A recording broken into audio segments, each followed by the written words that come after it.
तो UT tax ला मेरा ख्याल होगी उस वक्त के स्टूडेंट्स आपके नाम के साथ क्या चीज अटैच करेंगे, ये इस वक्त का मौका ये है फलस्तीन ने करके दिया हम।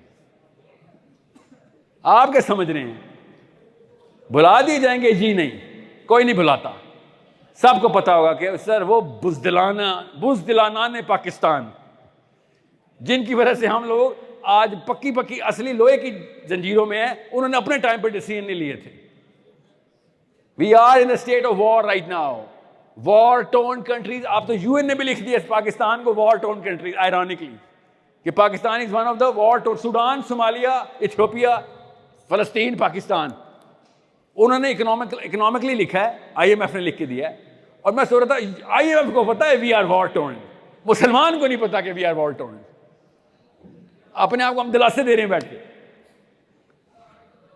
और कौन दे रहा है दिलासे पता ना आपको? दाढ़ी वाले अंकल। क्योंकि नवाज शरीफ ने एक दफा भी नहीं कहा कि इधर आओ इस्लाम सिखाऊं, डेफिनेशंस क्लियर करता हूं। वो पता है क्या था बेटा? हिकमत। जरदारी बताता है हिकमत, इमरान खान बताता है हिकमत, मौलवी साहब बताते हैं हक। और जब हक पलूट हो जाए तब मसला आता है। तो हिकमत करने वाले हकीम बहुत हैं, हक वाले हक्कानी ज़बा हो जाते हैं हमारे। जी सर, मेरा क्वेश्चन ये है कि आप एक मोहल्ले में जाए ना किसी, तो वहाँ पे एक मोहल्ले में तीन मस्जिदें होंगी, लेकिन वो तीनों आबाद नहीं होंगी, और तीनों डिफरेंट फ़िरके के लोग ताल्लुक़ रखते होंगे उस मस्जिद से। और एक फ़िरका कहेगा कि मैं इस मस्जिद में नहीं जाता, इस मौलवी के पीछे मेरी नमाज नहीं होगी। तो अब हम ऐसी कौम को कैसे यूनाइट कर सकते हैं जब वो एक कलमा पढ़ने वाले बंदे के पीछे नमाज नहीं पढ़ना चाह रही? इसका ईमान ऐसा है कि वो समझ रही है कि ये इस बंदे के पीछे मेरी नमाज नहीं होगी, जबकि ये भी कलमा गोई है। देखिए, इस स्टोरी में दो कैरेक्टर्स हैं। आपका नाम क्या है? हारिस। हारिस एक कैरेक्टर है इस स्टोरी में, और मौलवी साहब का नाम क्या है? कोई भी नाम ले लो, असलम साहब है। सीरियसली लिखा, प्ले विद द स्टोरी में। सो असलम साहब और हारिस साहब, आपने कहा सर अब आपके सवाल में आपने सिर्फ मेरा जवाब देना जो मैं सवाल पूछूंगा। इस स्टोरी में मसला किसके साथ है, हारिस के साथ या असलम के साथ?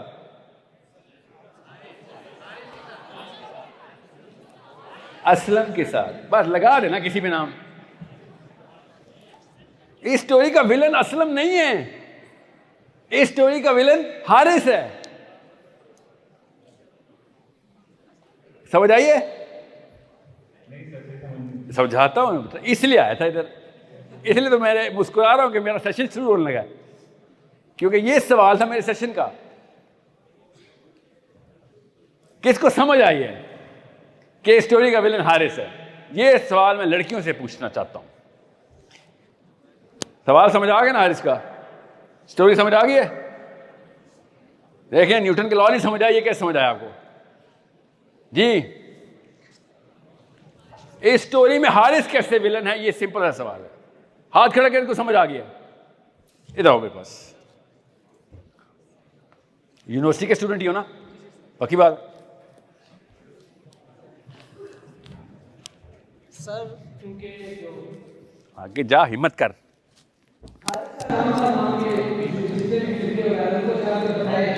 कि जो आप कर रहे हैं यहाँ पे ये चीजें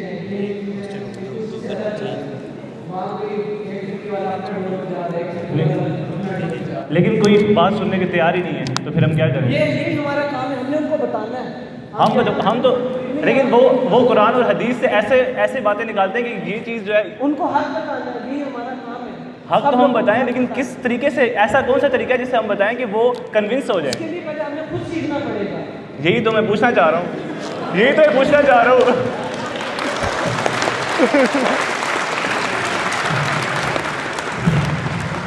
बात सुने, जिसके जिम्मे काम हो और वो ना करे वो विलन होता है ना। जिसको पता ही नहीं हो कि उसका क्या जिम्मा है, वो काम ना करे, वो ज्यादा बड़ा विलन होता है ना। तो आपको तो अल्लाह ने आवाज अंदर से लगवाई है कि मसला है, और आप सॉल्व करने की बजाय ब्लेम दे के आ गए ना। ब्लेम है ये कि सर मौलवी साहब फिरका वारियत फैलाते। जब 25 करोड़ बंदों को 25 मौलवी फिरका वारियत फैला रहे हो तो कसूर किसका है? 25 करोड़ बंदों का। 25 बंदों का नहीं है। इस बात के वो आपसे पैसे लेते हैं, आपको पता है मौलवी साहब? मतलब आप पैसे दे के अपने आप को और डीपर विलन में ला रहे हैं। इसका मतलब है आप वो ब्लैक मनी आपका जा रहा है उसके पास। This whole racket is run by you guys.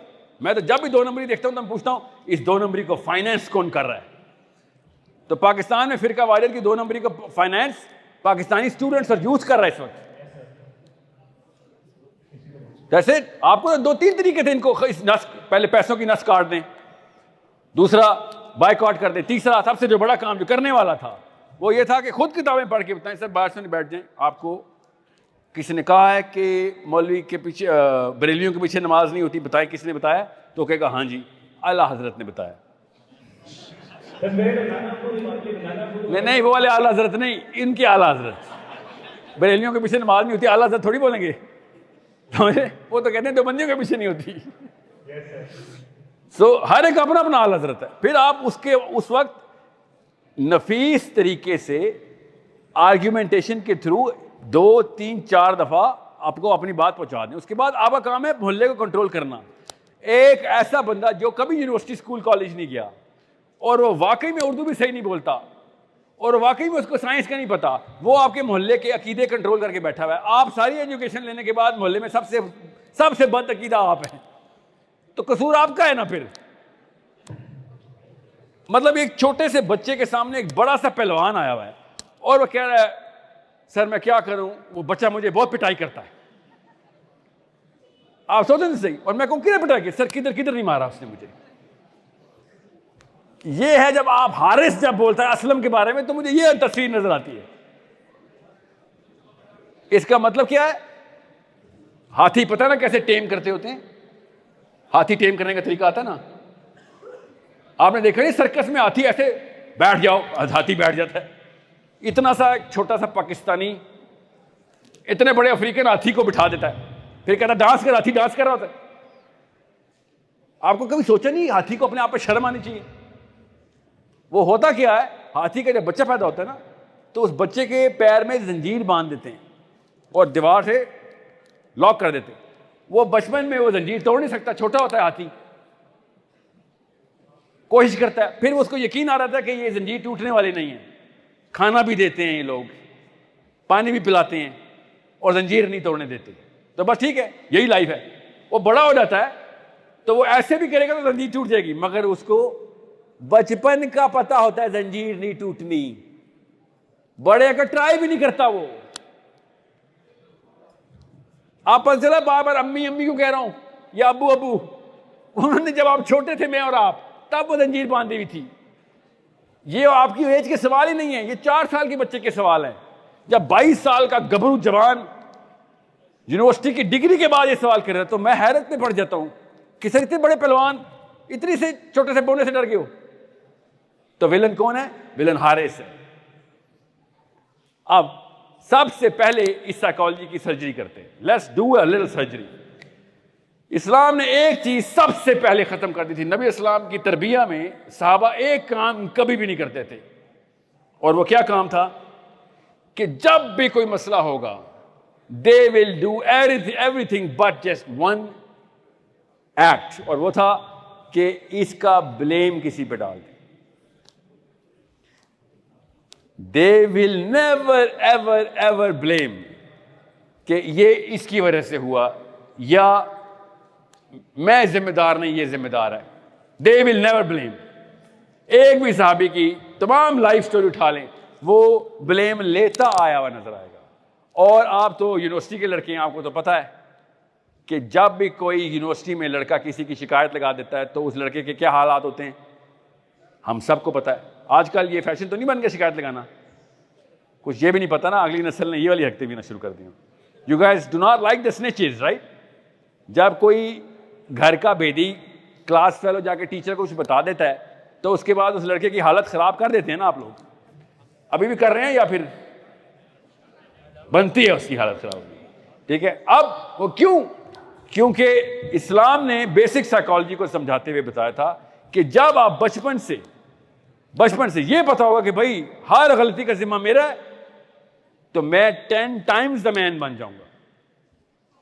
मैं कब किसी को ब्लेम कर ही नहीं सकता, तो इसका मतलब है आपका भी दो नंबरी काम मुझे ठीक करना पड़ेगा, आपका भी गलती मुझे उठाना पड़ेगा, आपकी गलती मुझे ठीक करनी पड़ेगी और अपनी भी, because we are all connected. हम एक ही जगह पे, एक मोहल्ले में, एक टीम में, और वरेवर, एक यूनिवर्सिटी और एक कॉलेज में। अब जब भी मसला होगा मैं ये नहीं कहता सर इस वजह से काम नहीं हुआ बिकॉज ये वाला बंदा मेरी टीम में था। No, that's not allowed in Islam. That is the inferior psychology.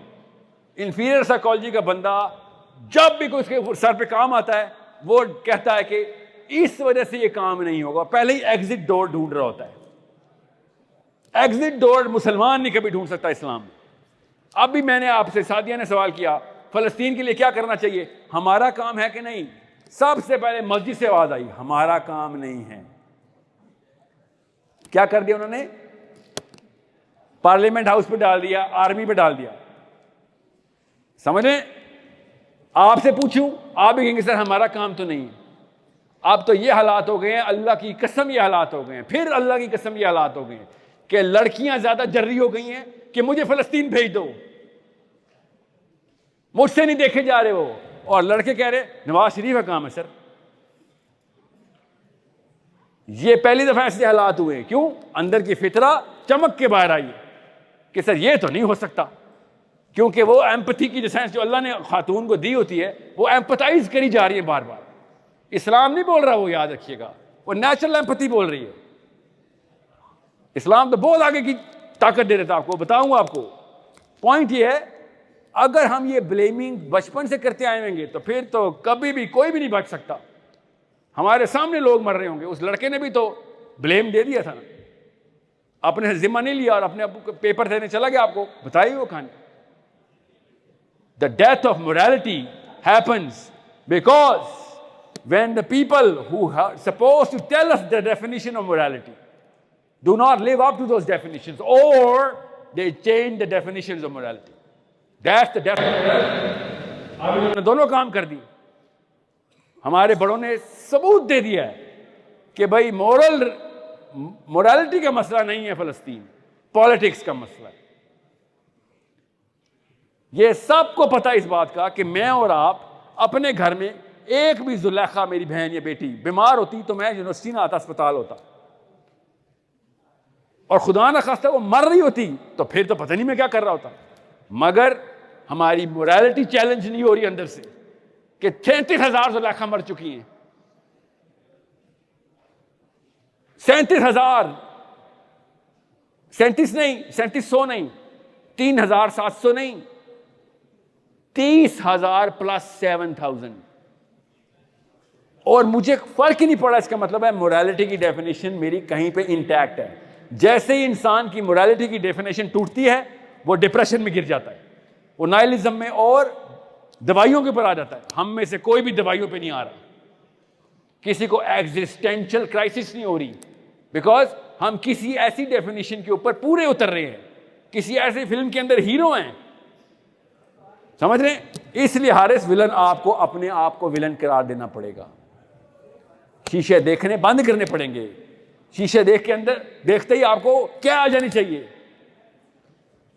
अगर आपकी मोरालिटी की डेफिनेशन अली बिन अबी तालिब वाली होती या उमर बिन खत्ताब वाली होती, आप वो किसी भी उस एक्टिविटी में शामिल ना होते, आप किसी और ही लिस्ट ऑफ एक्टिविटीज में शामिल होते, फलस्तीन की वजह से खाली। और फलस्तीन तो बहुत बड़ा केस है, हम तो पाकिस्तानी हैं, हमारे ऊपर तो रोज इतलाक हो जाता है कोई ना कोई 2 नंबरी का। हमें तो आदत है नवाज शरीफों की जरदारियों की। We should have been mobilized 1,000,000 times more. So this is the problem there, Haris. You better start solving. Determine yourself as a villain. और लड़कियां स्पेशली सुन लें, ये आप अपने आप को ऐसी फिल्म का हीरो अपनी नानी की वजह से बनाती आई हैं कि जिस फिल्म में हीरो की रोज पिटाई होती है और वो समझती है पिटाई खाने वाली लड़की हीरोइन होती है। इसलिए आपकी अम्मी हमेशा आपकी पुप्पी को और आपकी दादी को ब्लेम करती आई। और आपने ये नहीं कहा कि अम्मी जी वो तो जो भी थी जो थी, आपने क्यों नहीं किया? क्या करती, तेरे नाना जो थे ना उन्होंने मुझे वापस थोड़ी लेके जाना था। फिर नाना पे ब्लेम, यू सी। तो फिर आप भी फिर ढूंढने कोई ना कोई नाना जो अपनी बेटी को कहानी सुनाना। और आपके पास तो ये बहाना नहीं था ना, आपके पास बहाने डायरेक्ट नवाज शरीफ से आते हैं।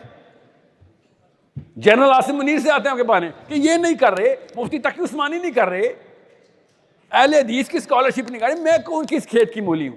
सी डाइवर्टिंग इट। दैट्स व्हाई आपकी जनरेशन में who are not yet 30, you should have absolutely no excuse. आप मेरे गिरबान चाक कर रहे होने चाहिए, मौलवी साहब के भी, प्रोफेसर साहब के भी, सर ये एक मिनट रुक जाए, कुछ समझ नहीं आ रही। आप भी ठीक और फलस्तीनी भी ठीक एक वक्त में नहीं हो सकते। This is not possible. फिर मुझे हर 2 नंबरी अलाउ करें, फिर मुझे ये ना कहें कि चोरी करना गुनाह है, फ्रॉड करना गुनाह है। ये अगर बड़ी वाली 2 नंबरी अलाउ है तो छोटी 2 नंबरी पे क्यों आप कदगन लगा रहे हैं? I am suppose to kill but I am not suppose to steal. ये कौन सी दुनिया के असूल हैं कि मर्डर अलाउ है, चोरी अलाउ नहीं है? मैस मर्डर अलाउ है 37,000 का, मगर जना अलाउ नहीं है। ये किस किस्म की कंफ्यूजन है? इसलिए अगली सारी नस्ल हर छोटा गुनाह करेगी। छोटा किससे? मैस मर्डर से। आप करेंगे, मैं अभी गारंटी दे रहा हूं, आप करेंगे, जस्टिफाई करेंगे आप। सोचें, आपकी बीवियां हर गलत काम करेंगे और आपके शोहर हर गलत काम करेंगे। क्यों? वोलेटिलिटी मर रही है। एक नस्ल नहीं, 1 साल के अंदर ये वाकया होता है। एक नस्ल तो 50-50 साल में लगती है। सो get ready, get ready when your husbands are going to cheat on you every single day, and get ready when your wives are going to do that, your daughters and your sons are going to do that. आप समझ ही नहीं रहे कितना बड़ा मसला है ये। और इसका सोल्यूशन बाबे ने नहीं करना, अल्लाह की कसम बाबे ने नहीं करना। इसलिए नहीं कि वो बुरा आदमी है, बाबा कर नहीं सकता, उसकी एनर्जी खत्म हो चुकी होती है और एनर्जी चाहिए होती है चैलेंज के लिए। क्योंकि असलम साहब से कहना आसान है, अगले दिन दोबारा जाना मुश्किल है। हारिस वो सिर्फ आप कर सकते हैं, और आपको बता ही नहीं है कि आप हाथी हैं, आपको कोई बता ही नहीं रहा आप हाथी है। मैं इसलिए बता रहा हूं कि भाई आप हैं हाथी, इस्लाम अल्लाह ने आपको हाथी बनाया है। 40-50 साल के बाद हाथी से दुम्बे का सफर बड़ी जल्दी करेंगे आप। देख लें, दुम्बे पार्लियामेंट हाउस में भरे में हमने,